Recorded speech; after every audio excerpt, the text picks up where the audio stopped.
Indian territory in Pakistan occupied Kashmir. अगर पाकिस्तान से बात होगी तो पाक ऑक्युपाइड कश्मीर पीओके उस पर ही होगी। सुशांत सरीन, जंग स्थगित हो चुकी है और ऑपरेशन सिंदूर अभी बाकी है, तो नेक्स्ट चैप्टर में सवाल ये उठ रहा है कि पीओके आएगा। मैं पूछना चाहती हूँ कि ये प्रधानमंत्री ने भी कहा कि हमारी बात अगर पाकिस्तान से होगी तो सिर्फ बात होगी टेररिज्म पर और पीओके पर। आप समझते हैं जैसा कुछ राजनीतिक पार्टियां समझती हैं कि हमारे पास एडवांटेज था, पीओके लेकर ही आना था, जैसे कि आलू लेने गए टमाटर लेते आओ। मैं पूछना चाहती हूँ, क्या ये इतना आसान है? नहीं, ये नाविका इतना आसान नहीं है। और हमको दो तीन चीज़ें हैं इसमें। एक तो जो ऑपरेशन सिंदूर था उसके जो उद्देश्य थे वो लिमिटेड थे। उसमें ये नहीं था कि हम पाकिस्तान के ऊपर यलगार कर रहे हैं और या पाकिस्तान को ध्वस्त कर देना है, लेकिन उसमें ये था कि पाकिस्तान ने एक आतंकवादी घटना को अंजाम दिया और उसकी प्रतिक्रिया यहाँ से जानी थी, और प्रतिक्रिया ऐसी होनी थी कि पाकिस्तान को दंडित किया है, जो कि किया। और दंडित कैसे किया कि उनके 9 जो बहुत बड़े बड़े मरकज़ थे, सेंटर्स थे आतंकवाद के, उनके ऊपर आपने अटैक किया, उनको ध्वस्त किया। दूसरा जो उद्देश्य था वो ये था कि अगर पाकिस्तान उस पर रिस्पॉन्ड करता है भारत के खिलाफ, तो भारत की जो प्रतिक्रिया होगी पाकिस्तान के रिस्पॉन्स से ज़्यादा तीव्र होगी।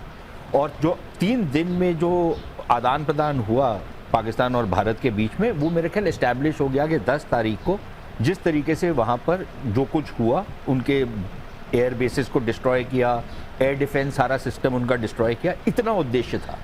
अब अगर आपने पीओके को ऑक्यूपाई करना है तो थोड़ा सा और शायद गौरव इसके पर ज़्यादा बोलेंगे कि एक वहाँ पर बहुत सॉलिड मिलिट्री प्रेजेंस है पाकिस्तान।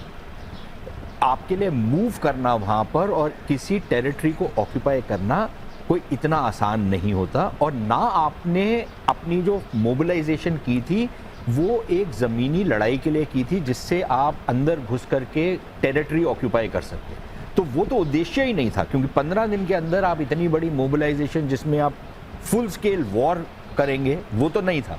और हम फुल स्केल वॉर इसलिए नहीं चाहते थे क्योंकि एक एंडलेस वॉर में हम फंसना नहीं चाहते, पहली बात। दूसरी चीज़ ये कि पीओके का जो भारत का जो उद्देश्य है, और ये सिर्फ भाजपा का नहीं है, तमाम जो यहाँ पर सरकारें रही हैं उन्होंने यही उद्देश्य रखा है कि पाकिस्तान के साथ कश्मीर के ऊपर अगर कोई बातचीत होगी तो उसका एक ही केंद्र बिंदु है, और वो है कि पीओके पे आपका जो अवैध कब्जा है उसको आप कब छोड़ेंगे। ये हम राजनीतिक और कूटनीतिक तरीके से करना चाहते हैं। और उसका सल्यूशन देखिए, एक तो ये हो सकता है कि आप फुल स्केल वॉर करें और ये काम करें, और उसमें आपका भी नुकसान होगा, तो मेरे ख्याल ये हमारे को समझ लेना चाहिए। दूसरा तरीका ये है कि आप दुश्मन को इतना कमज़ोर करें कि जो फल आपकी टोकरी में गिर रहा था वो बहुत ज़्यादा आसानी से गिर जाए, बनस्बत इसके कि आप अपने सैनिक भी मरवाएं, अपना अर्थव्यवस्था को भी बिगाड़ें। तो उद्देश्य वो है अभी भी कि पीओके का भारत में वापस आना अनिवार्य है, लेकिन उसके लिए हमारे को कोई जल्दबाजी करने की ज़रूरत नहीं है। हमारे पास और बहुत सारे काम है करने वाले, हम वो करेंगे, पाकिस्तान को कमज़ोर करेंगे, जो कि अब ऑपरेशन सिंदूर का जो कंटिन्यूइंग पार्ट है, जिसमें इंडस वाटर्स ट्रीटी है और बहुत सारी चीज़ें हम कर रहे हैं। जो गौरव आर्या, क्या एक्सपेक्टेशंस बढ़ गई हैं? क्योंकि लेकिन हमारी सेना की ये विक्ट्री है, इसमें कहीं दो राय नहीं है, लेकिन क्या अब भारतीयों का और खास करके जो हमारी विपक्षी पार्टियों का ये दिल मांगे मोर हो गया है? ये वैसा समय आ गया? धन्यवाद बहुत बहुत बुलाने के लिए नाविका। नहीं, ये जो एक्सपेक्टेशन है कि पीओके लेना है, ये तो देश के पार्लियामेंट में भी है। 1994 में रेजोल्यूशन पास हुआ था, तो ये कहना कि पीओके भारत को लेना है, ये तो कोई गलत बात नहीं है। ये तो एक बात है जो है, पार्लियामेंट में है तो फिर सबके लिए है। लेकिन इशू ये है कि ये वाली जो लड़ाई थी, इसमें जो प्यूनिटिव एक्शंस लिए गए, जो डिस्प्रोपोर्शनेट और विजिबल एक्शन लिए गए, उनका एक खास मकसद था। This was essentially an anti terrorist operation, एक तरीके से हम कह सकते हैं। ये वॉर नहीं था। तो जो लोग कह रहे हैं कि हम लोग कर रहे थे पीओके ले लेते, पीओके में सिर्फ पाकिस्तानी फौज नहीं है, पीओके में पीएलए भी है, चाइनीज आर्मी भी है पीओके में। उसका कारण यह है कि सीपैक गिलगिट बाल्टिस्तान से होकर आती है। ये पूरा एरिया हम लोग पीओके बोल के हम गिलगिट को भूल जाते हैं, वो भी भारत का अभिन्न अंग है। वहाँ पे चाइनीज आर्मी भी है। पहली बात तो ये मैं आपको बता दूं। वो भी होगा, लेकिन उसके लिए आपको बहुत तैयारी चाहिए। ये 10, 12, 13 दिन की तैयारी में, ये देखिए ना, बात ये है कि इनको समझ नहीं है या फिर ये सरकार को घेरे हैं, इनका काम है। मैं तो पॉलिटिशियन नहीं हूँ, मैं कोई किसी कांग्रेस बीजेपी का तो नहीं हूँ, तो मुझे इनका कोई आइडिया नहीं है क्या क्या बोलते हैं, क्यों बोलते हैं। पर जो वो कौन से आम आदमी पार्टी के थे, आई थिंक कोई लीडर थे, जी माफ़ कीजिएगा, वो कह रहे थे, मुझे लगता है थोड़ी सी बात इलॉजिकल है, वो चढ़ाने वाली बात है कि अरे हम पीओके, ऐसे थोड़ा ना होता है, ऐसे थोड़ा ना होता है। वहाँ पे आपके हज़ारों लाखों सैनिक फंस जाएंगे। ये बोलना दिल्ली में बैठ के एसी में बड़ा आसान है, हो सकता है, लेकिन अभी वो मौका नहीं है। This is not the right time, क्योंकि आपका उद्देश्य क्या था पहलगाम का? आपने ये बोला कि पहलगाम में हो गया है आपका पहलगाम, एक बहुत बड़ा आतंकी हमला हो गया है, अब आपको हिट बैक करना है पाकिस्तान को आतंकी। और आपने, लेकिन अश्विनी कुमार जी, मैं ये पूछना चाहती हूँ कि क्या विपक्षी पार्टियां सिर्फ एक मखौल के तरीके से इस बात को कहती हैं? सचिन पायलट कह रहे हैं, संजय सिंह आम आदमी पार्टी से कह रहे हैं, ये मखौल की बात नहीं है। अगर इतना आसान होता तो आपकी सरकारें ले लेती पहले।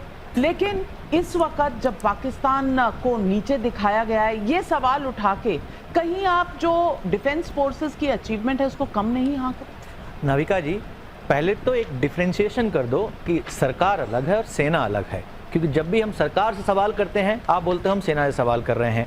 जब भी हम सेना की सरकार सवाल उठाते हैं, आप बोल रहे हो कि आप सेना की बेइज्जती कर रहे हैं। और उसी वक्त आप ये भी कह रहे हो कि मोदी जी जाते हैं, सरकार के नुमाइंदे हैं, वहाँ जाते हैं और सेना का मनोबल बढ़ा रहे हैं, तो वो सेना को रिप्रेजेंट कर रहे हैं। तो पहले ये एक लाइन क्लियर कर दो कि सरकार पे सवाल उठाना, सेना पे सवाल उठाना, दोनों अलग अलग बातें हैं। वॉर सिचुएशन में आप क्या मानेंगे? वॉर सिचुएशन में क्या मानेंगे? नहीं, मुझे सुशांत सरीन बताइए, क्या वॉर सिचुएशन में सरकार और सेना अलग है? इस वक्त क्यों? आप डिक्लेयर कर दीजिए कि इमरजेंसी चल रही है, आपका आर्टिकल 19 एग्जिस्ट नहीं करता। आपने सवाल उठाया, उसका जवाब सुन लीजिए। मैं बिल्कुल, मैं तो यहाँ तक आपसे डिसएग्री भी करता हूँ।